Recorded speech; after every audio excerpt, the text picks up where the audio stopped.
Baik tuan-tuan, 15 saat kita mula, insya-Allah 15 saat kita mula.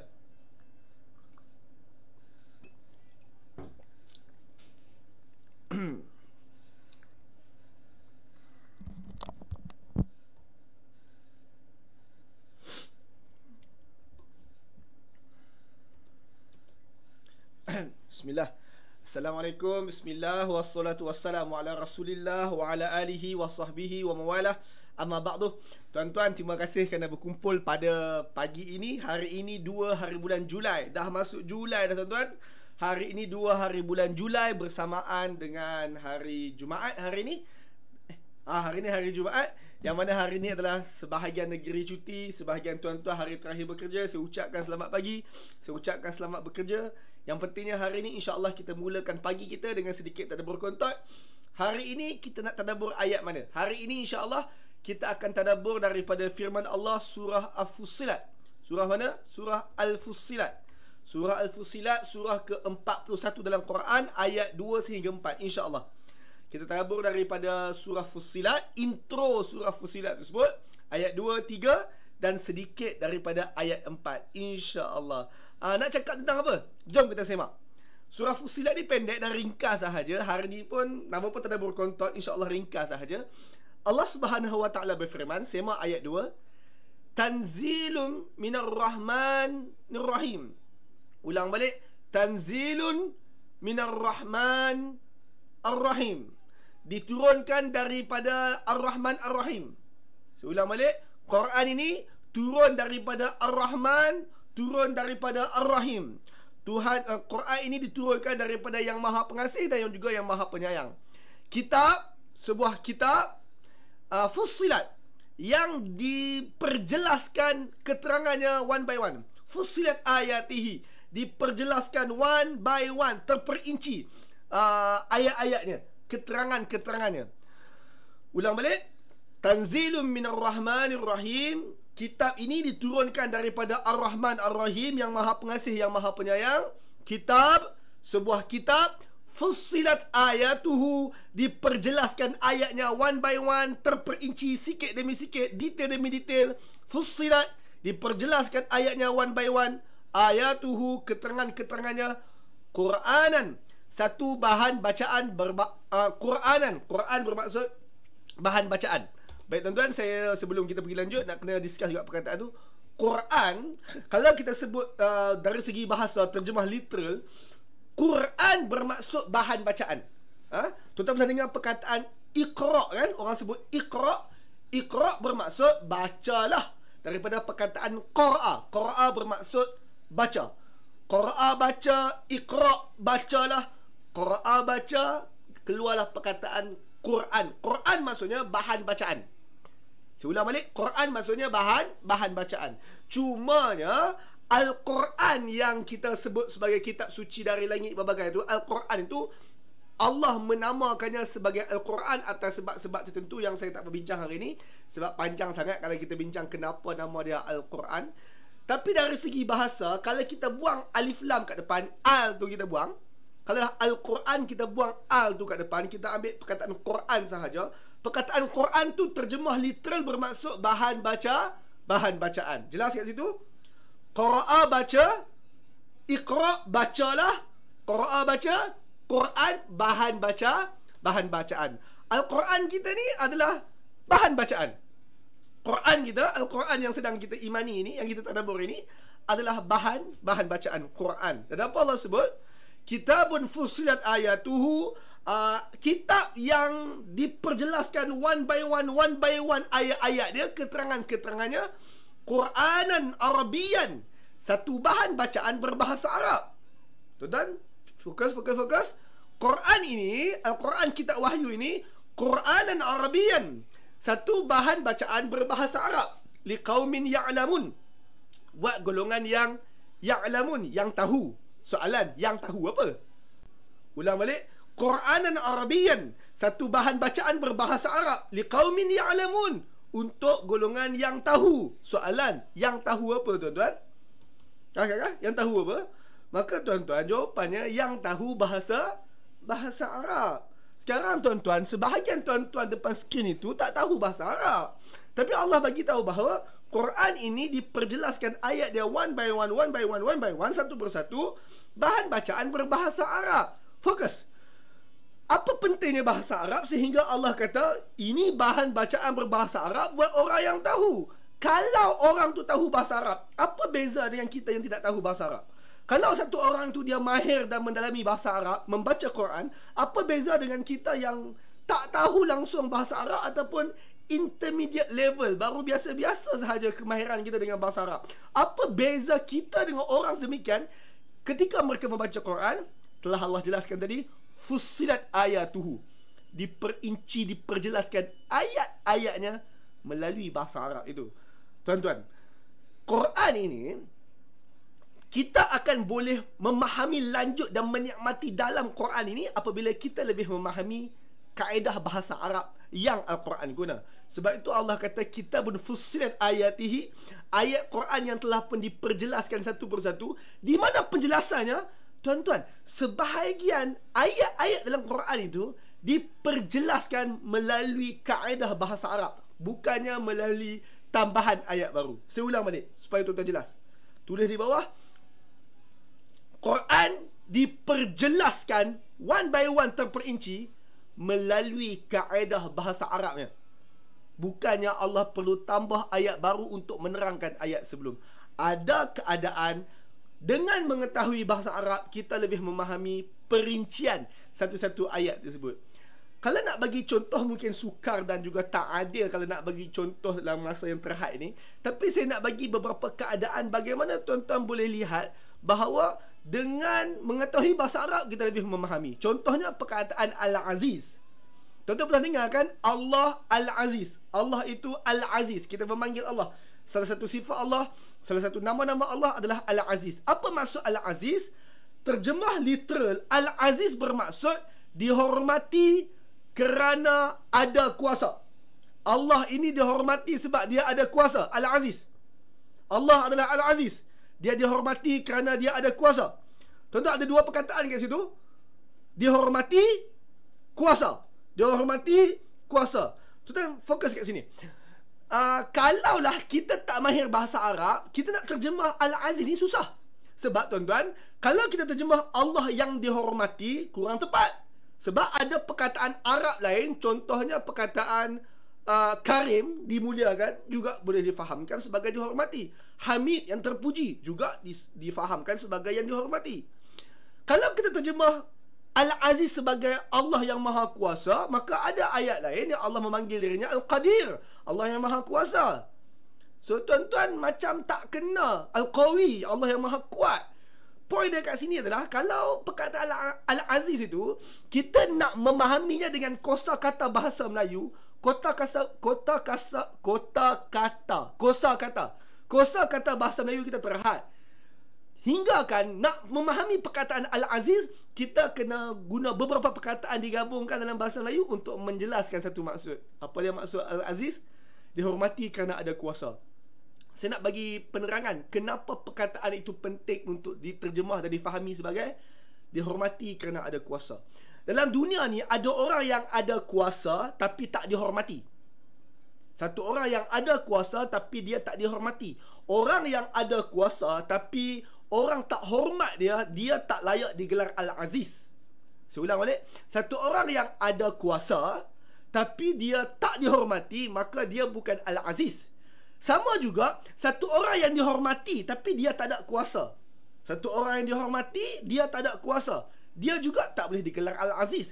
Dalam dunia ini, ada orang yang ada kuasa tapi tak dihormati. Contohnya mungkin kita punya majikan, bos kita dekat pejabat. Dia ada kuasa. Dia ada kuasa kan.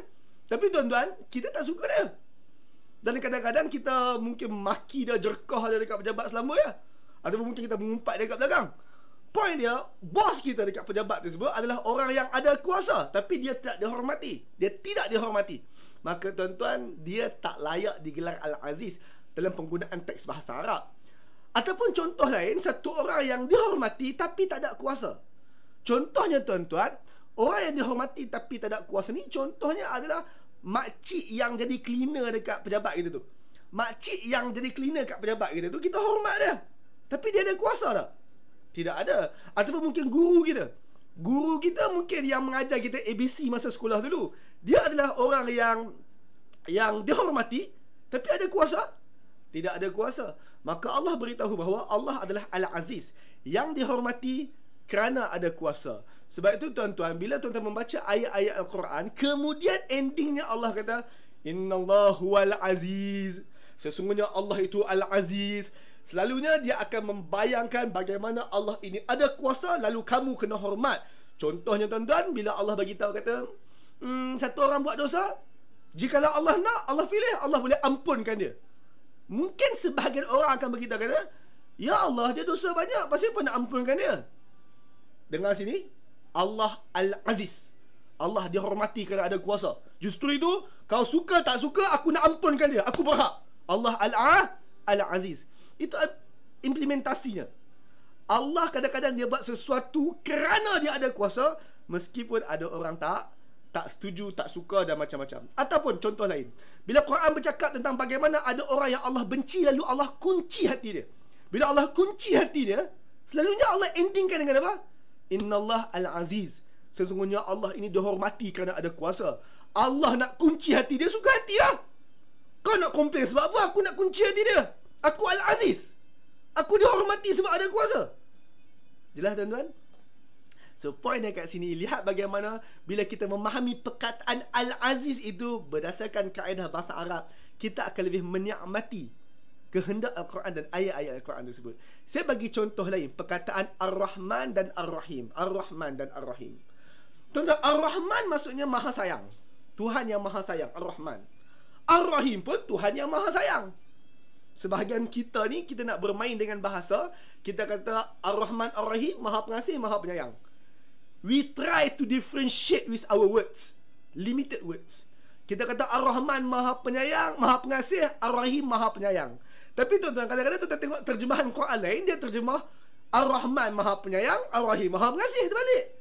Yang mana satu ni, tuan-tuan, berlaku terbalik tersebut sebab Ar-Rahman dengan Ar-Rahim kata akarnya sama.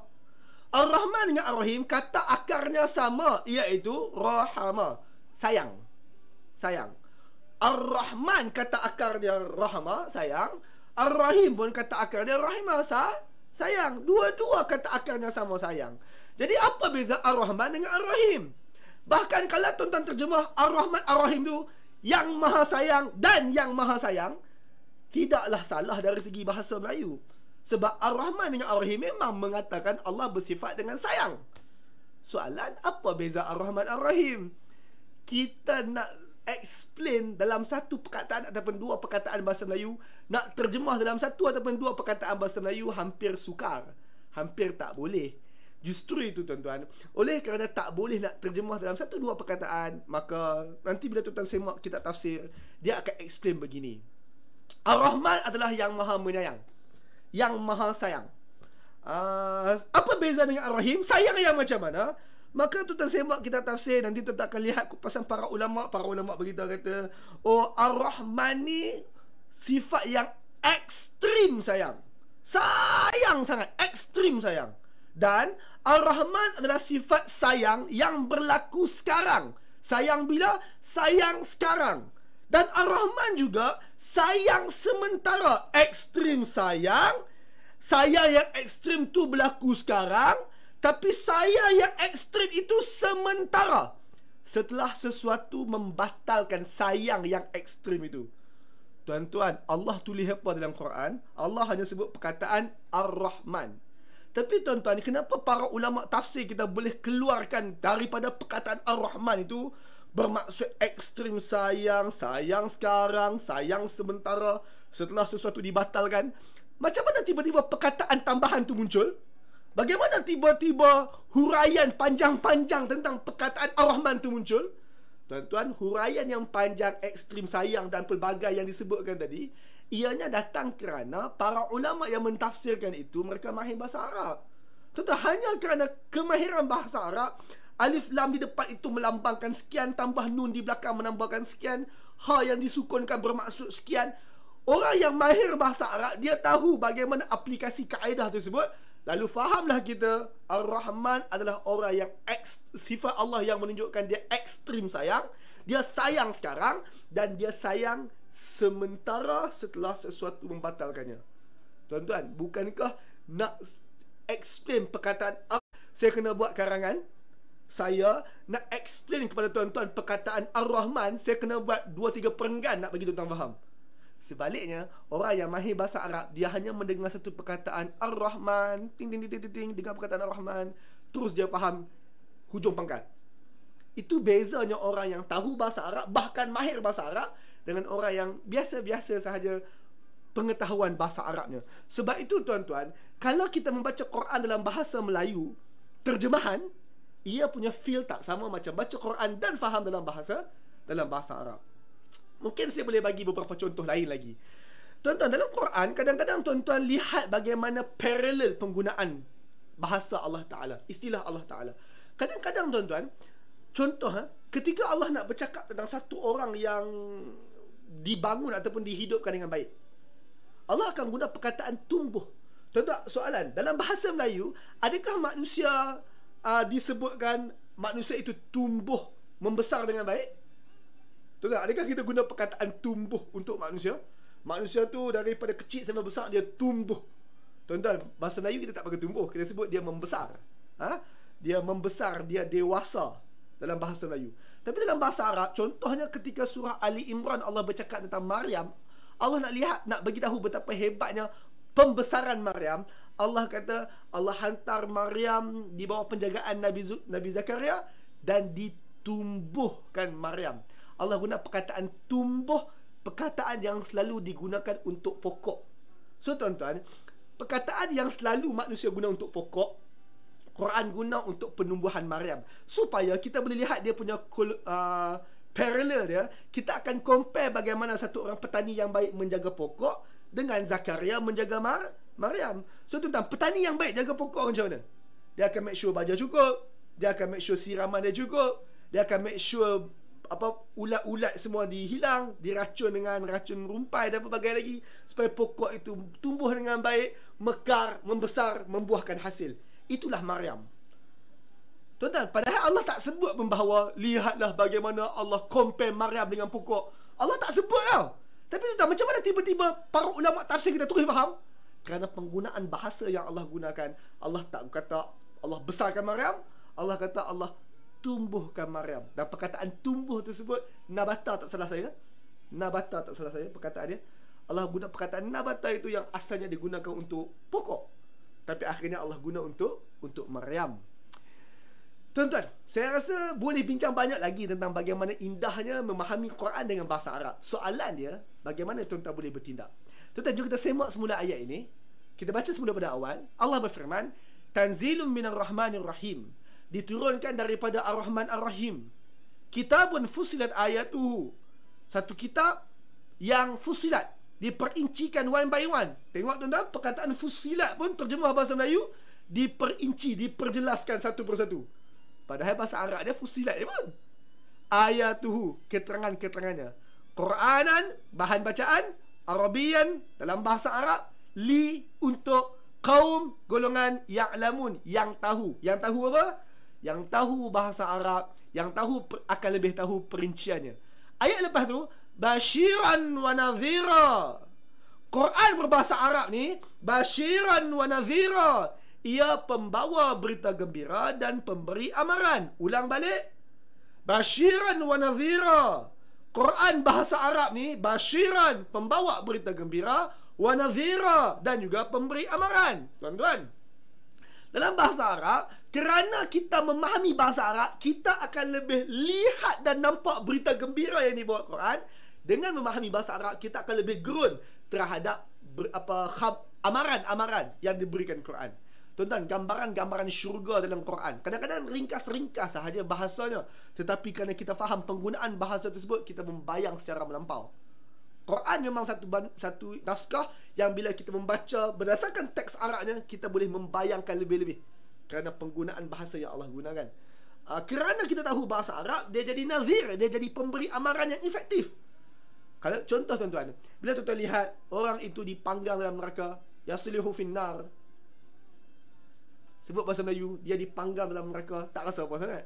Tapi bila sebut yusallihu fin nar, dia dipanggang dalam neraka, dan perkataan yuslih bermaksud satu orang yang disiat. Kalau binatang diyuslih, binatang dipanggang, gambaran satu orang Arab apabila menggunakan perkataan yuslih, dipanggang dalam neraka, dipanggangnya ayam contoh, adalah ayam tersebut akan dicabut segala bulu-bulu dia, akan disiat segala kulit dia, akan dilumur dengan sesuatu, akan dicucuk dengan sesuatu, baru dipanggang. Perkataan yuslih itu, bagaimana perkataan yuslih itu digunakan oleh orang Arab. Maka bila Allah juga menggunakan perkataan yuslih, tiba-tiba kita terjemah bahasa Melayu, dia dipanggang di atas neraka, kita tak nampak pun proses sebelum panggang itu. Kita tak nampak sebab kita hanya terjemah dia dipanggang atas neraka. Tapi orang Arab bila dia menggunakan perkataan yuslih finnar, yuslih dipanggang, yuslih itu adalah proses cabut bulu, siat kulit, kemudian lumur dengan sesuatu. Sebahagian mereka akan cucuk-cucuk binatang tu supaya rempah masuk dalam daging-dagingnya, kemudian baru panggang. Tuan-tuan, sebab itulah perkataan yang simple seperti yuslih finnar, orang Arab akan membayang secara melampau dan secara lebih. Why? Kerana mereka faham penggunaan bahasa Arab itu. Ayat ini berakhir dengan basyiran wa nazira. Dengan memahami Quran berbahasa Arab itu, akan lebih kita menerima amarannya, akan lebih kita mendalami khabar gembiranya, insya-Allah. Tuan-tuan, Quran ini belajar dalam bahasa Arab adalah lebih menikmati. Soalannya, bagaimana tuan-tuan boleh terlibat? Bagaimana tuan-tuan boleh terlibat?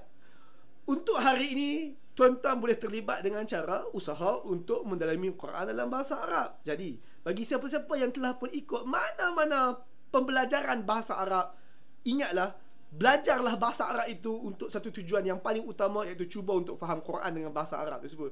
Walaupun mungkin hari ini tuan-tuan baru belajar wahid, isnani, salasah, huwa, huma, hum, hiya, huma, hunna. Tuan-tuan, walaupun sekarang baru belajar basic bahasa Arab tersebut, tapi lihatlah satu hari nanti bagaimana basic bahasa Arab itu boleh membantu tuan-tuan sewaktu pemahaman Quran, insya-Allah. Jangan rasa rugi untuk belajar bahasa Arab, jangan rasa macam dah terlewat untuk belajar bahasa Arab. Dan secara peribadi, saya pun tak mahir bahasa Arab, saya pun masih mendalami bahasa Arab saya. Justru itu, sama-sama kita improve untuk mendalami Quran dengan lebih baik. Sukar untuk tadabbur bahasa Arab, sukar untuk belajar bahasa Arab. Jumpa hari Isnin ni, kita bercakap bagaimana permintaan Quran terhadap orang yang tak boleh berbahasa Arab. Hari Isnin ini, insya-Allah. So tuan-tuan dapat sesuatu hari ni? Kalau tuan-tuan dapat sesuatu hari ini, komen di bawah, alhamdulillah saya dapat sesuatu hari ini. Kalau tuan-tuan dapat sesuatu hari ini, minta share video ini. Ada 50 lebih yang live sekarang, boleh saya dapatkan 50 lebih share hari ini. Setiap orang klik share dan tulis kat situ, alhamdulillah saya dapat sesuatu hari ini, insya-Allah. Terima kasih, pagi yang baik. Semoga-moga pagi Jumaat ini lebih baik untuk tuan-tuan. Assalamualaikum. Allahu Akbar. Alhamdulillah, semoga pagi anda lebih baik. Siri tadabbur kontot sebentar tadi dan juga banyak perkongsian lain di Al-Jibra ini adalah insentif percuma hasil sumbangan infak orang ramai. Seandainya anda ingin untuk sama menyumbang, maka sumbangkan ke akaun bank yang tertera. InsyaAllah, jumpa saya pada siri yang seterusnya. Assalamualaikum. Moga Allah ganti dengan yang lebih baik. Allahu Akbar. Allahu Akbar. Allahu Akbar. La ilaha illallah. Allahu Akbar. Allahu Akbar. La ilaha illallah. Allahu Akbar. Allahu Akbar.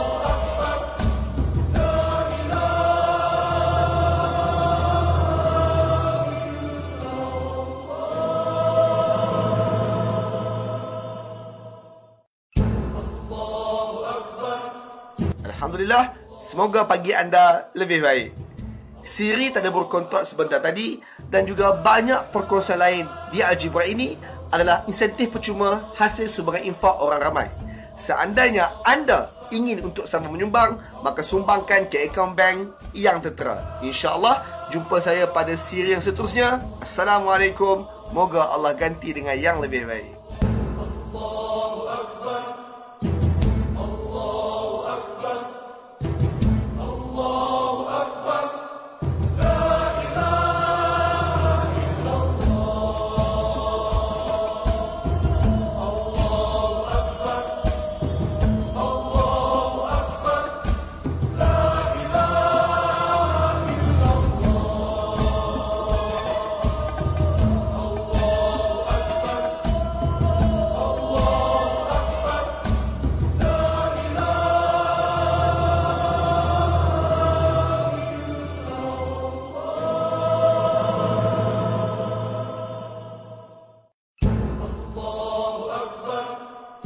Alhamdulillah, semoga pagi anda lebih baik. Siri tanda berkontrak sebentar tadi dan juga banyak perkongsian lain di Algebra ini adalah insentif percuma hasil sumbangan infak orang ramai.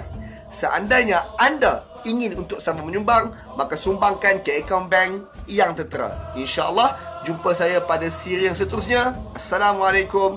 Moga Allah ganti dengan yang lebih baik.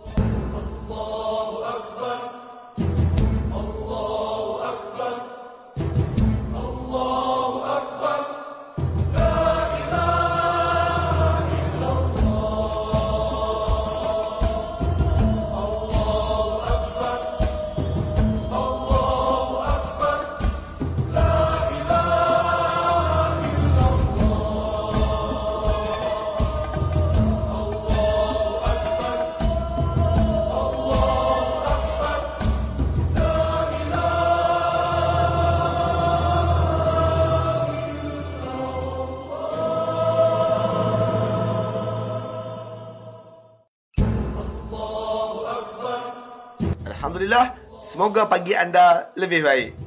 Siri tanda berkontrak sebentar tadi dan juga banyak perkongsian lain di Algebra ini adalah insentif percuma hasil sumbangan infak orang ramai.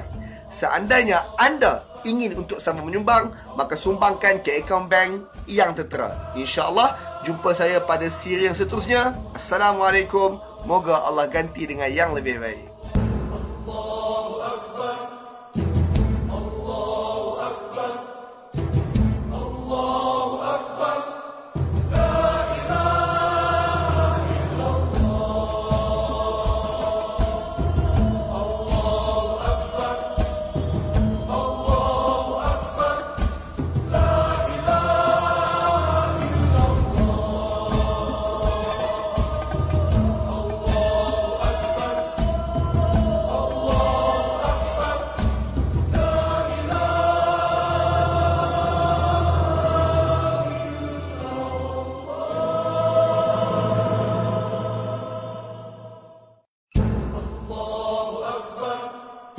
Alhamdulillah, semoga pagi anda lebih baik. Siri tanda berkontrak sebentar tadi dan juga banyak perkongsian lain di Algebra ini adalah insentif percuma hasil sumbangan infak orang ramai. Seandainya anda ingin untuk sama menyumbang, maka sumbangkan ke akaun bank yang tertera. InsyaAllah, jumpa saya pada siri yang seterusnya. Assalamualaikum. Moga Allah ganti dengan yang lebih baik.